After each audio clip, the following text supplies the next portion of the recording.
Mole concept क्या होता है, ध्यान दीजिएगा। जो हमारा आज का टॉपिक है मोल कॉन्सेप्ट। मोल कॉन्सेप्ट होता क्या है? मोल एक नंबर होता है।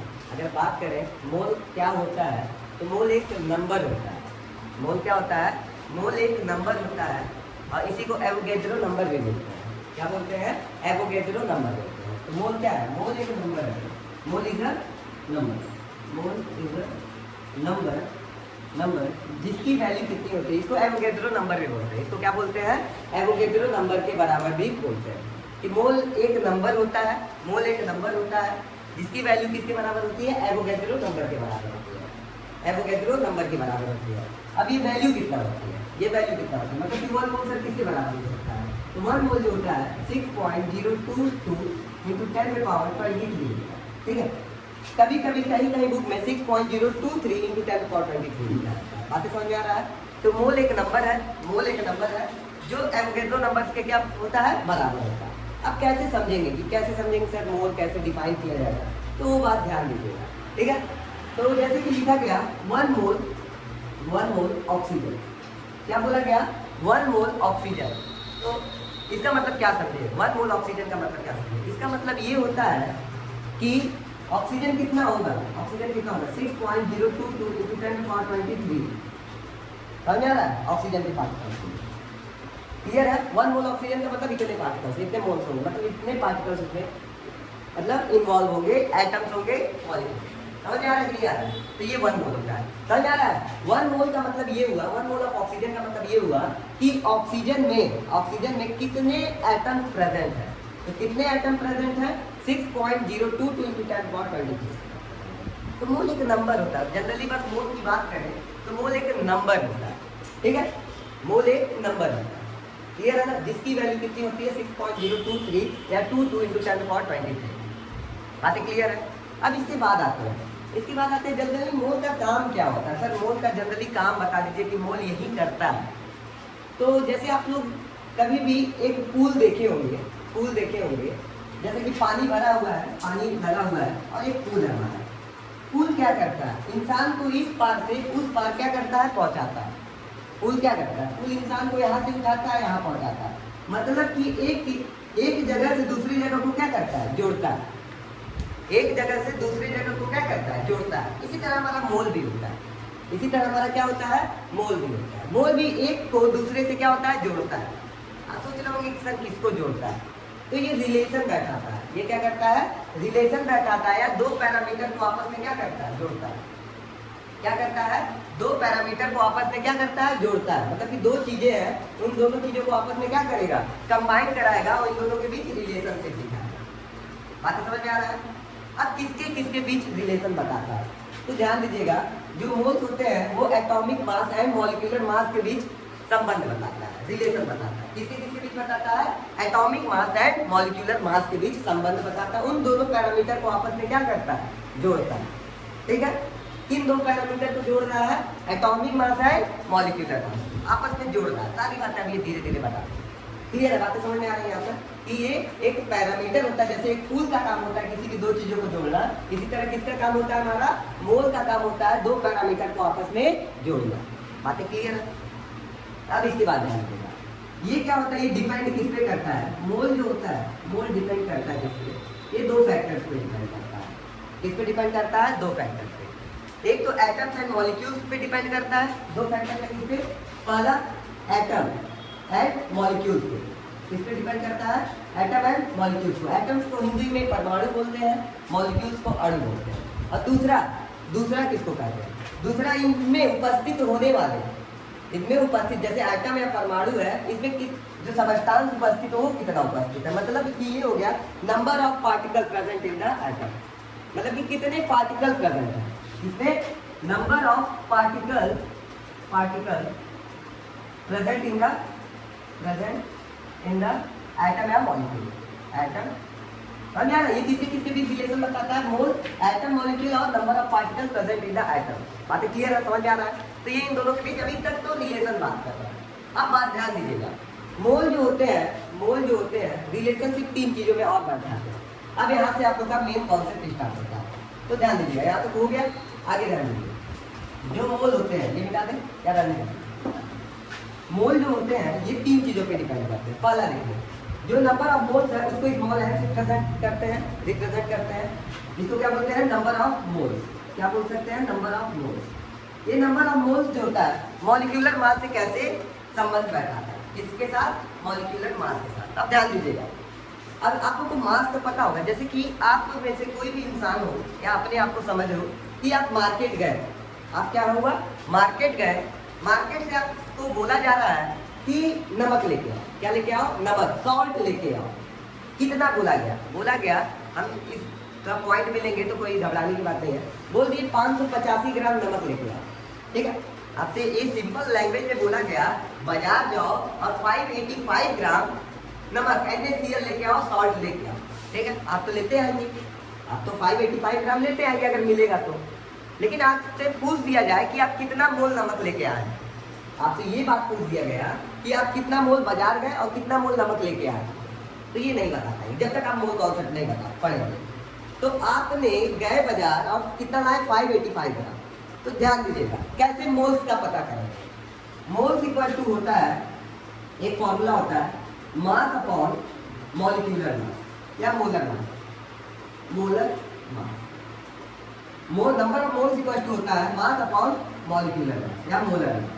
अब बात सोचेंगे सर इससे कैसे पता चला कि हम बाजार गए, मार्केट गए, आप 585 ग्राम नमक लेके आए, सॉल्ट लेके आए, तो कितना मोल था? इससे तो हमको नहीं पता चला। लेकिन जब आप मार्केट गए तो ये जो मास है ना, जब आप मार्केट गए तो 585 ग्राम नमक लेके आए, तो वो मास कितना लेके आया है? मास कितना लेके आया है NaCl का? आपने 585 ग्राम लेके आया है, और यही क्या हो गया? मास हो गया। जो 585 ग्राम आपने नमक लेके आया, सॉल्ट लेके आया, यही आपका क्या हो गया? मास हो गया। तो आप सोच रहे हैं sir molecular mass, molar mass, तो NaCl लेके आया ना आपने, NaCl लेके आया, तो NaCl का मोलर मास तो सारे बच्चों को निकालने आता होगा, और नहीं आता होगा तब भी ध्यान देंगे। Na का एटॉमिक मास, देखिए एटॉमिक नंबर 11 होता है, एटॉमिक मास जस्ट उसका डबल बहुत सारे केस में होता है, लेकिन कुछ का अलग अलग होता है। जैसे कि इसका 23 होता है Na का, और क्लोरीन का कितना होता है? 35.5। जब दोनों को ऐड करेंगे तो 58.5। क्लियर है? बातें समझ में आ रहा है? तो ये तो मोलर मास हो गया, और ऊपर क्या हमारा मास है। तो नंबर ऑफ मोल्स तो आप आसानी से बता सकते हैं सर कि N बराबर मास कितना लाए थे? 585 ग्राम, और ये कितना लाए? कितना है? 58.5। अब डिवाइड कर देंगे तो 10 मोल आ जाएगा, और इसका यूनिट भी होता है MOL, मोल लिखते हैं, ये हटा देते हैं। क्लियर है? बातें समझ में आ रहा है कि आपने बाजार से 585 ग्राम क्या लाया? सॉल्ट लाया, तो आप उसको मोल्स में बता सकते हैं, बिल्कुल बता सकते हैं। सारे बच्चे बता सकते हैं कि आप कितना मोल्स क्या हुआ नमक लेके आए, NaCl लेके आए। बात क्लियर है? जैसे एक और क्वेश्चन के साथ डील किया जाता है कि एक और क्वेश्चन ये बोलते हैं हम कि आप मार्केट गए, ठीक है, इस बार आप मार्केट गए, बोला क्या? 400 ग्राम, कितना? 400 ग्राम NaOH लेके आना। क्या बोला गया? 400 ग्राम ऑफ NaOH ये लेके आ रहा है। नंबर ऑफ मोल्स बताओ भाई। आप तो कहे सर अभी तक तो हमको ग्राम पता था, लेकिन अब हमको मोल भी पता है, बता लेंगे।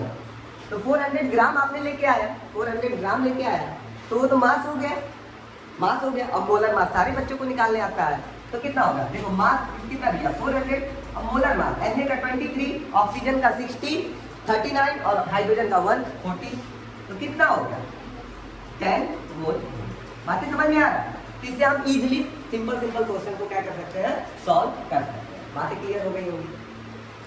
यहाँ तक तो बातें क्लियर हो गई। अब एक और फॉर्मूले में आते हैं, ठीक है। यहाँ तक तो हमको पता है, जब सर मास दिया रहेगा तो हम नंबर ऑफ मोल्स इजीली निकाल सकते हैं, ठीक है। ये कॉन्सेप्ट क्लियर है सारे बच्चों को? अब इसके बाद क्या होता है? अब बताया गया कि अब आपको दे दिया गया कि किसी भी मतलब ऑक्सीजन है, इसमें कितने एटम प्रेजेंट होंगे। अच्छा एक बात आप सुनिएगा, एटम क्या होता है? एटम तो आपको पिछले लेक्चर में भी बता दिए हैं। आज सेकंड चैप्टर का जो है एटम्स हमारा लेक्चर पढ़ा होगा, उसमें सारी बातें बता दी हैं। तो एटम क्या होता है? स्मॉलेस्ट पार्टिकल्स होता है, किसी भी मैटर का स्मॉलेस्ट पार्टिकल्स होता है, मतलब कि छोटे पार्टिकल से मिलकर बना होगा। क्या ये हम आपको दिख रहा है? मार्कर दिख रहा है, तो ये कितने एटम से मिलकर बना होगा? बता नहीं सकते, बहुत ज़्यादा एटम से मिलकर। क्लियर है? बहुत ज़्यादा एटम। तो जब आपको क्या पता हो? नंबर ऑफ एटम पता हो, मतलब ऑक्सीजन में कितने नंबर ऑफ एटम है, या किसी में भी आपको नंबर ऑफ एटम प्रेजेंट पता हो गया हो, तब भी हम लोग क्या कर सकते हैं? नंबर ऑफ मोल्स निकाल सकते हैं। समझ आ रहा है? किसी भी हमारे एलिमेंट में नंबर ऑफ एटम प्रेजेंट हो पता हो, या किसी भी मॉलिक्यूल्स में मॉलिक्यूल्स पता हो, नंबर ऑफ कंपाउंड में नंबर ऑफ मॉलिक्यूल्स पता हो, तो हम क्या निकाल सकते हैं? एन निकाल सकते हैं, नंबर ऑफ मोल्स निकाल सकते हैं। इसके लिए एक फॉर्मूला होता है, ध्यान दीजिएगा। एक फॉर्मूला तो ये हो गया, एक फॉर्मूला ये नंबर ऑफ मोल्स निकालने के लिए होता है एन बाई एन ए। सोच रहे होंगे सर एन क्या होता है? तो जहाँ पे एन जो होता है नंबर ऑफ एटम या मॉलिक्यूल होता है कि कितना नंबर ऑफ एटम है या नंबर ऑफ मॉलिक्यूल है, क्लियर? और एन ए क्या होता है? एन ए एवोगैड्रो नंबर होता है, एवोगैड्रो नंबर। इसकी वैल्यू आप लोगों को पहले से ही बता दी गई है, 6.023 या 22 इंटू 10⁻23। तो 6.023 इंटू 10⁻23। घबराने की कोई जरूरत नहीं, कहीं कहीं बुक में 3 लिखा है, कहीं कहीं 2 लिखा है। अब बातें समझ में आ रहा है, लेकिन बातें तो समझ में आ गई, बातें तो समझ में आ गई कि सर नंबर ऑफ एटम्स जब दिया रहेगा या नंबर ऑफ मॉलिक्यूल्स जब दिया रहेगा तो हम नंबर ऑफ मोल्स निकाल सकते हैं, इजीली निकाल सकते हैं। लेकिन हमको सर ये बताइए कि कुछ क्वेश्चन उस पर सॉल्व करने बताइए। तो ध्यान दीजिए, हमने बोला एक ऑक्सीजन गैस है, उसमें नंबर ऑफ एटम जो प्रेजेंट है, नंबर ऑफ एटम्स जो प्रेजेंट है वो कितना प्रेजेंट है? हमने बोल दिया नंबर ऑफ एटम, तो नंबर ऑफ एटम को एन से दिखा सकते हैं। हमने बोला 12.044 इंटू 10⁻24 एटम्स प्रेजेंट है। कितने प्रेजेंट है? एन बराबर 12.044 इंटू 10⁻24 एटम्स प्रेजेंट है। ऑक्सीजन में, नाइट्रोजन में, किसी में भी बात कर सकते हैं। आप नंबर ऑफ मोल्स निकालिए, मतलब समझ रहे हो? चीनी जो है, चीनी शुगर जो है, उसमें बहुत सारे नंबर ऑफ मोल्स, मतलब कि उसके नंबर ऑफ एटम कितने दिए हैं, इतना ले लिया, मान लो ये, ठीक? तो आप इसमें नंबर ऑफ मोल्स निकालिए। आपने एक फॉर्मूला पढ़ा है, जब आपको नंबर ऑफ मॉलिक्यूल्स या नंबर ऑफ एटम मिल जाए तो क्या होता है? N by N A. क्या होता है? एन बाई एन ए होता है।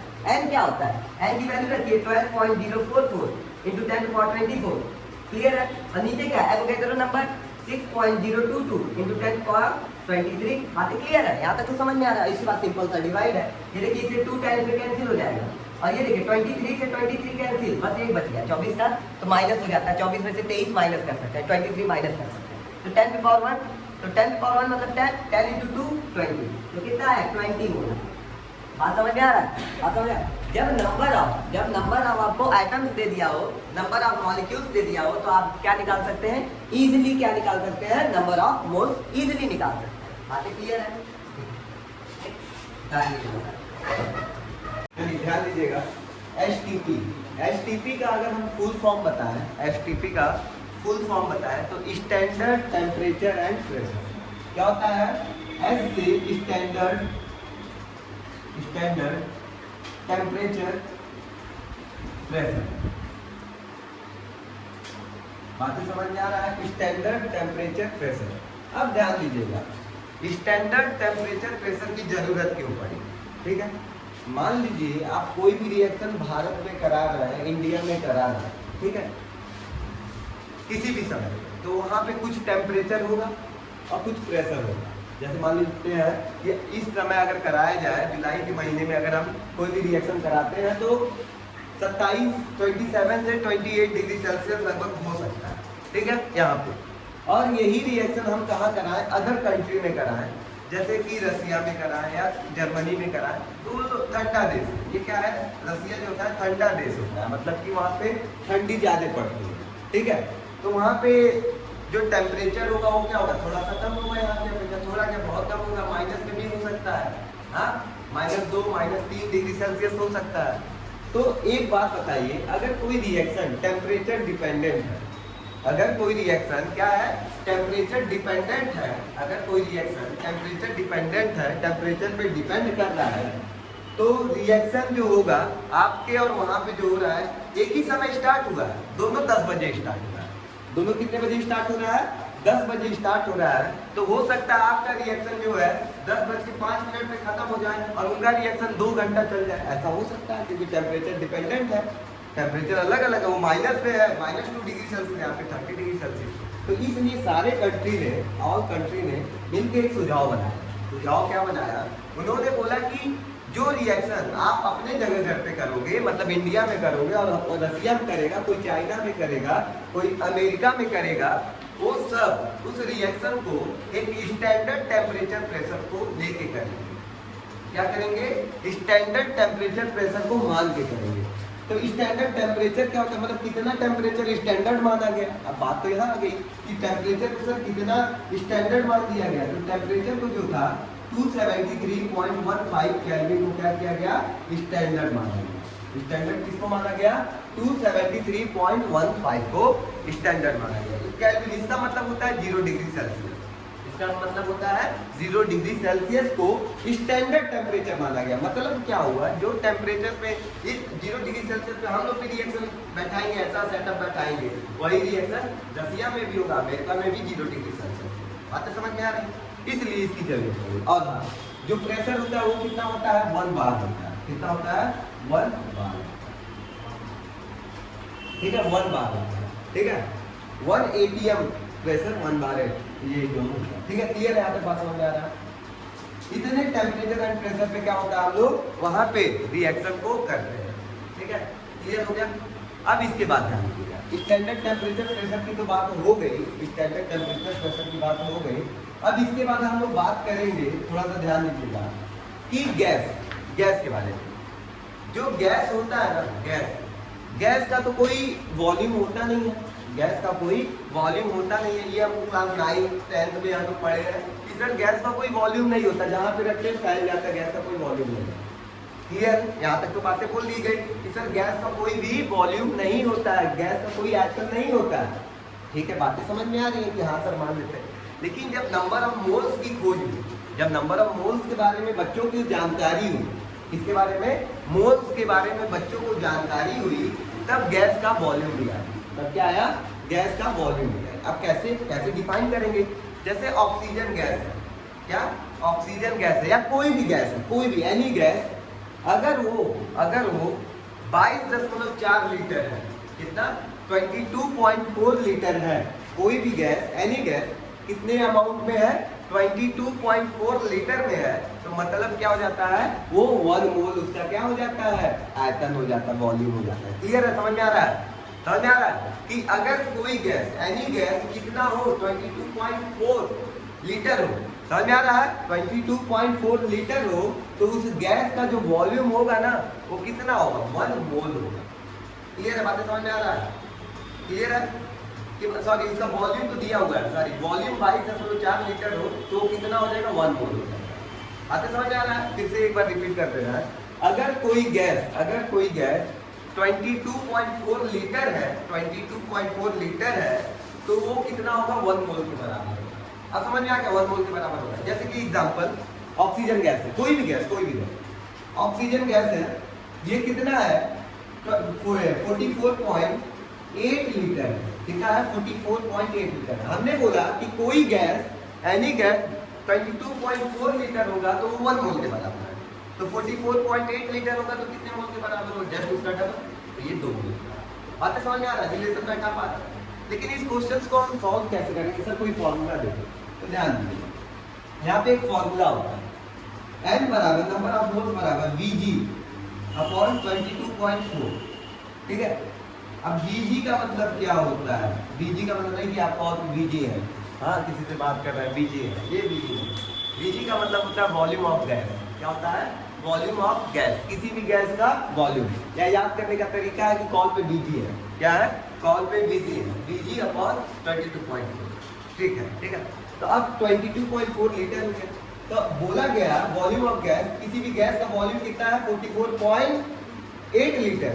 तो ऑक्सीजन गैस का वॉल्यूम कितना दिया है, Vg कितना दिया है, 44.8 लीटर, और नीचे कितना दिया है, 22.4। ये तो हमेशा गिवन रहेगा, कैंसिल हो जाएगा, तो कितना है, 2 होगा।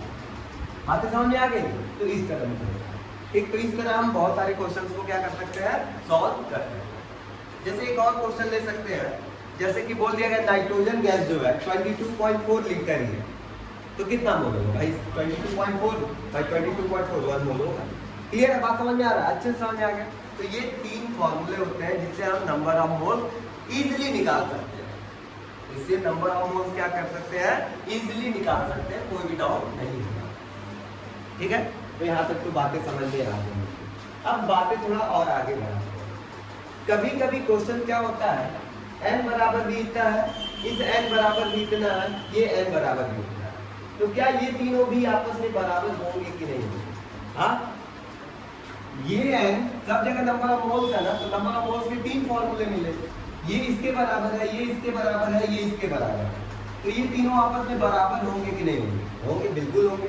तो हम ये लिख सकते हैं क्या, n बराबर मास अपॉन मोलर मास बराबर फिर हम लिख सकते हैं n बाई n लिख सकते हैं नंबर ऑफ एटम्स n या मॉलिक्यूल्स या एवोगैड्रो नंबर, और लास्ट क्या हो सकता है Vg अपॉन 22.4 लीटर। बातें समझ में आ रही होंगी? तो क्या ये चारों को इस तरह लिखेंगे, ठीक है। अब बात करेंगे क्यों इस तरह लिख रहा हूँ। अब ध्यान दीजिएगा, क्वेश्चन तो टीचर तो क्लास फर्स्ट ईयर में आ गया तो इतना इजी तो देगा नहीं, या IIT नीट वालों को इतना इजी क्वेश्चन तो दिया नहीं जाएगा, तो क्वेश्चन को घुमाया ट्विस्ट किया जाता है, और ये इतना इंपॉर्टेंट पार्ट है, क्लास 12 का इंपॉर्टेंट कॉन्सेप्ट है। क्या होता है, आपको मास दे देगा, क्या दे देगा, मास। तो मोलर मास तो सबको पता रहता है, एन भी पता रहता है, तो यहाँ से क्या निकलवा देगा, एन निकलवा देगा कि कितने नंबर ऑफ एटम प्रेजेंट है, ठीक। या मास दे देगा आपसे, Vg निकाल देगा कि कितना वॉल्यूम ऑफ गैस है, ठीक है। तो ये चारों चीज इससे एक ही फॉर्मूले से निकलवा सकता है। जैसे एक क्वेश्चन को देखते हैं, ठीक है। बोला गया, ध्यान दीजिएगा, बहुत अच्छा क्वेश्चन है। ऑक्सीजन का जो मास है एकदम इजी लेंगे, पहले 32 ग्राम है। ऑक्सीजन गैस का जो मास है वो 32 ग्राम है। वॉल्यूम निकालो भाई, वॉल्यूम निकालो, तो वॉल्यूम ऑफ गैस, तो यहाँ पे दो फॉर्मूला लगेगा, मास दिया है, वॉल्यूम दिया है, मतलब कि मास वाला तो ये वाला फॉर्मूला लगाना है, वॉल्यूम ये दोनों आपस में बराबर होंगे कि नहीं होंगे, एकदम होंगे, एकदम ध्यान से समझिएगा। तो मास कितना दिया है 32 ग्राम, या पहले फॉर्मूला ही लिखेंगे, मास अपॉन मॉलिक्यूलर या मोलर मास बराबर Vg, क्योंकि वॉल्यूम निकालना है तो Vg लिख सकते हैं, और नीचे 22.4। अब मास कितना दिया 32 ग्राम, मॉलिक्यूलर मास ऑक्सीजन का 32 होता है, Vg 22.4, ये कट गया, 1 टाइम से क्रॉस मल्टीप्लिकेशन करना है, तो आपका जो वॉल्यूम ऑफ गैस हो गया वो कितना आया, इतना लीटर आया। बातें समझ में आ रहा है, कितना अच्छा सा क्वेश्चन है। तो एक दूसरे से रिलेट करा के भी क्वेश्चंस को क्या कर दिया जाता है, दे दिया जाता है। क्लियर है? जैसे एक और क्वेश्चन बन सकता है, तुम खुद देखो, अभी सिंपल सा आंसर बोल दोगे, ऑक्सीजन गैस है, ऑक्सीजन गैस, इसी क्वेश्चन को थोड़ा सा और रिपीट कर देते हैं। ऑक्सीजन गैस है, इसका जो n दिया है वो कितना दिया है 6.023 × 10⁻23, ये ही दे दिया। तो भाई जब ये दे दिया है, वॉल्यूम ऑफ गैस पूछ रहा है, तो फिर देखो अब इस फॉर्मूले में रख दो 6.023 × 10⁻23, n की वैल्यू जितना ही होती है तो कट गया 1 हो गया, तो नंबर ऑफ मोल्स 1 हो गया। Vg हमको निकालना है और 22.4 है, तो क्रॉस मल्टीप्लिकेशन करके Vg नहीं निकल जाएगा, लिख दे रहा है, यही लिख दे रहा है। और यहाँ पे क्या हो जाएगा Vg अपॉन 32, तो यहाँ से कैंसिल, क्रॉस मल्टीप्लिकेशन। तो बातें आप लोगों को समझ में आ गई, कितना इजी क्वेश्चन होता है, बस यही बच्चे समझ नहीं पाते, ये रिलेशन नहीं बैठा पाते। तो एक चीज दिया है तो दूसरा भी चीज निकाल सकते हैं, तो क्लियर है। तो यहाँ से नंबर ऑफ मोल्स के सारे फॉर्मूले हो जाते हैं, मतलब कि आपको मोल्स निकालने के लिए जितने भी फॉर्मूले थे हमने सारे फॉर्मूले बता दिए, मोल का कॉन्सेप्ट बता दिया कि मोल जनरली करता क्या है, ठीक है। यहाँ से आपके मोल्स के कॉन्सेप्ट ऊपरी क्लियर हो गए। अब इसके बाद कुछ क्वेश्चंस लगाएंगे, क्योंकि इससे न्यूमेरिकल सेक्शन आता है, तो कुछ क्वेश्चन लगाएंगे, उसके बाद हमारा पूरा कॉन्सेप्ट क्लियर हो जाएगा मोल्स का। इसके बाद आपको कहीं जाने की जरूरत नहीं, आराम से आप पढ़ सकते हैं, ठीक है। तो हम मोल्स पे कुछ अच्छे क्वेश्चन ध्यान दीजिएगा। Find number of moles present in 11.2 litre of oxygen gas standard temperature pressure, 32 gram of CH4 gas present in, ठीक है। नंबर ऑफ मोल्स निकालना है, 24 × 10⁻24 मॉलिक्यूल्स ऑफ ऑक्सीजन गैस में निकालना है, 196 ग्राम ऑफ H2SO4 पे आपको क्या करना है, सब में नंबर ऑफ मोल्स निकालना। तो सबसे पहले से स्टार्ट करते हैं। तो ध्यान दीजिएगा, फॉर्मूला आपके सामने लिखा हुआ है, तो जो फॉर्मूला यूज होगा उस तरह से हम लगा देंगे। तो ध्यान दीजिएगा, 11.2 लीटर दिया है ना, तो लीटर दिया तो वॉल्यूम ऑफ गैस दिया है, वॉल्यूम ऑफ गैस दिया तो ये वाला फॉर्मूला लगाएंगे, थर्ड वाला। तो कितना है, देखिए पहला सॉल्व कैसे होगा कि आपका Vg दिया हुआ है, Vg दिया हुआ है 11.2 लीटर, तो हमको क्या निकालना, नंबर ऑफ मोल्स निकालना ऑक्सीजन का। तो n बराबर क्या होगा Vg अपॉन 22.4, तो 11.2 बाई 22.4, तो कैंसिल कर देंगे, 1/2 आ गया, या लिख सकते हैं 0.5 मोल। कितना इजी क्वेश्चन था, क्लियर है, बातें समझ में आ गई, कितने इजी क्वेश्चन है। Second question, 32 gram of methane, ये क्या दे दिया, ये मास दे दिया, ये क्या दे दिया, मास दे दिया, तो कौन सा फॉर्मूला, फर्स्ट वाला, मास बाई मोलर मास, तो n बराबर क्या होता है, मास कितना है 32 ग्राम, मोलर मास भाई कितना है, तो CH4 का मोलर मास, कार्बन का 12 हो गया, हाइड्रोजन का 1 into 4 60 काट दी तो कितना है 2 मोलर, क्लियर है, 2 मोल था। अब ये देखिए इसमें लगभग आप एप्रॉक्स वैल्यू निकालेंगे, क्योंकि 24 दिया तो 6 से ही मल्टीप्लाई करेंगे, तो ये नंबर ऑफ मॉलिक्यूल दिया है, मतलब n दे दिया है, एटम एवोगैड्रो नंबर से डिवाइड करना है, तो ध्यान दीजिएगा, तो n बराबर क्या होगा, ये थर्ड सॉल्व है, ये सेकंड था, तो 12 into 10 to power 24 है, मॉलिक्यूल दिया और नीचे 6 लिखेंगे, 24 है, तो एप्रॉक्स 6 लिख सकते हैं, 6 into 10 to power 23, 6 से ये काट दिए 4 टाइम्स में ये काट दिए 10 to power 1 बचा, तो लगभग 14 मोल आ गए, कितना आया 14 मोल, बातें समझ में आ गई। अब लास्ट क्वेश्चन 196 ग्राम है, तो यहीं पे लिख देते हैं सॉल्व, तो 196, ये तो मास दे दिया है, कौन सा फॉर्मूला लगाएंगे, पहला वाला लगाएंगे, मास अपॉन मॉलिक्यूलर मास या मोलर मास, तो मास 196 दिया है, number of moles equals to, और मोलर मास 98 होता है, H2SO4 का कैसे निकालेंगे देख लीजिएगा, H2SO4, H का 1 into 2 प्लस सल्फर का 32 और ऑक्सीजन का 16 16 into 4, तो सब ऐड करेंगे तो 90 मिलेगा, क्लियर है, मोलर मास भी निकालने आ गया, तो इसको कैंसिल करेंगे तो 2 मोल्स आएगा। तो ये तो हमारे एकदम सिंपल से फॉर्मूले हो गए जिसपे हम क्वेश्चंस को इजीली सॉल्व कर सकते हैं, तो ये सिंपल क्वेश्चन है।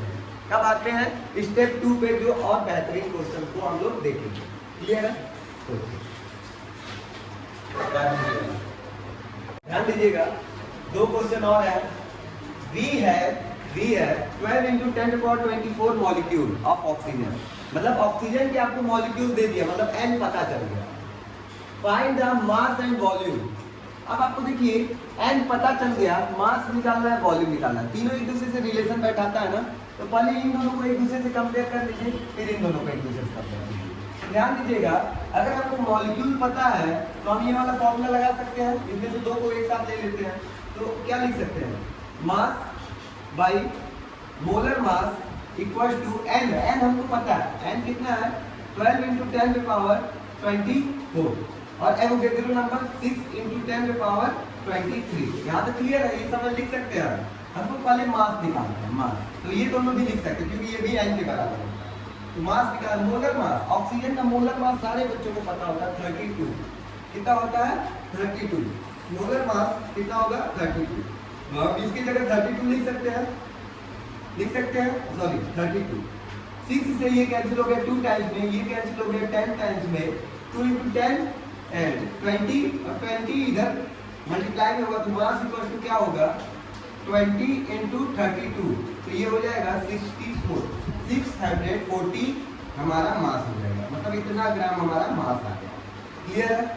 अब बात करते हैं, थोड़ा सा आगे बढ़ते हैं, फाइंड द वॉल्यूम, तो वॉल्यूम के साथ अब कंपेयर कर दो, इसका वॉल्यूम के साथ कर दो, ठीक, तो n कितना दिया हुआ है, n हमारे यही है, तो ये तो हम कैलकुलेशन करके 20 ला दिए हैं, n का ये फिर भी कर देते हैं, वॉल्यूम निकालने के लिए 12 into 10 to power 24, और नीचे एवोगैड्रो नंबर इक्वल टू, अब Vg अपॉन, क्योंकि हमको वॉल्यूम भी निकालना है, और नीचे क्या रख सकते हैं 22.4 लीटर रख सकते हैं, 6 से कैंसिल 2 टाइम्स में, ये कैंसिल 10 टाइम्स में, 2 टाइम्स है 20 equals to Vg by 22.4 litre, अब ये इधर क्रॉस मल्टीप्लिकेशन हो जाएगा, तो 20 into 22.4 litre equals to Vg, तो ये कितना हो जाएगा 44.8, हाँ बस इतना हो जाएगा लीटर, सॉरी हाँ वॉल्यूम कितना, क्लियर है, बात समझ में आ रहा है, 448 लीटर, क्लियर है, बात समझ में आया, ये क्वेश्चन कैसे लगा, तो एक दूसरे से ये क्या है रिलेशन में बैठते हैं, यहाँ से, क्लियर है। और सेम क्वेश्चन इसी तरह हमारा सेकंड वाला है, अब सेकंड वाले क्वेश्चन को ध्यान दीजिएगा सारे बच्चे, क्वेश्चन ये बोला है अ गैस हैज ऑफ 32 ग्राम, एक गैस है हमारा, हमको इस बार गैस ही नहीं पता कि कौन सा गैस है, एक गैस है जो कि 32 ग्राम है, उसने क्या किया, ऑक्यूपाइड किया 44.8 लीटर। इतने जगह को क्या किया उसने, ऑक्यूपाइड किया। ठीक, तो at STP standard temperature calculate molar mass. तो मोलर मास वाला इक्वेशन लिख ले और गैस वाला इक्वेशन लिख ले, दोनों को एक दूसरे के बराबर लिख सकते हैं हम लोग, एकदम लिख सकते हैं क्योंकि सब नंबर ऑफ मोल्स के बराबर है, ऊपर लिखा हुआ है। तो हम ये फॉर्मूला लिख सकते हैं, मास बाई मोलर मास, और यहाँ पे Vg अपॉन 22.4। तो मास तो हमको नहीं पता, सॉरी मास पता है, हाँ मास पता है, कितना पता है, 32 ग्राम मास पता है, तो मास लिख लेते हैं 32 ग्राम। मोलर मास नहीं पता है, इसका मोलर मास निकालना है। वॉल्यूम ऑफ गैस दे दिया है 44.8 लीटर। कभी कभी यहीं पे कैलकुलेशन अलग अलग है। देखो हम 2016 का क्वेश्चन नहीं लिखे, वहाँ पे कुछ और लिखा था, मतलब यहाँ पे लिखा था 20 लीटर, हमने उसको चेंज कर दिया इजी बनाने के लिए। तो आप 20 लीटर पे रख के भी सॉल्व कर सकते हैं, ठीक है, कैलकुलेशन इजी हो जाएगा हमारा, इसलिए हम ये रखते हैं। तो Vg कितना दिया है 44.8 लीटर, और ये कितना दिया है 22.4, तो होता ही है। तो ये कैंसिल हो गया 2 टाइम्स में, तो मोलर मास इक्वल टू क्या हो गया, मोलर मास इक्वल टू ये इधर गया तो 2m हो गया होगा, 2 मोलर मास, और 32 इधर है ये, तो मोलर मास इक्वल टू क्या है, ये मल्टीप्लाई में इधर डिवाइड में हो गया तो 60। तो मोलर मास कितना आ गया 60। क्लियर है, समझ आ रहा है? तो इस तरह से हम मोल कॉन्सेप्ट के सारे छोटे क्वेश्चन हम कर चुके हैं, और अच्छे क्वेश्चन भी हम यहाँ पे टच कर चुके हैं। अब इसके बाद जो नेक्स्ट लेक्चर में आने वाला है स्टैच्यूमेट्रिक। अब स्टैच्यूमेट्रिक के द्वारा कैसे हम मोल्स निकालेंगे, ठीक है। स्टैच्यूमेट्रिक के मतलब कि कोई भी अब रिएक्शन दिया रहेगा, जो कि सबसे इंपॉर्टेंट पार्ट है। अब कोई भी रिएक्शन दिया रहेगा तो वहां से नंबर ऑफ मोल्स कैसे निकालेंगे, वो हमारा नेक्स्ट लेक्चर में है, ठीक है। आज के लिए इतना ही, धन्यवाद।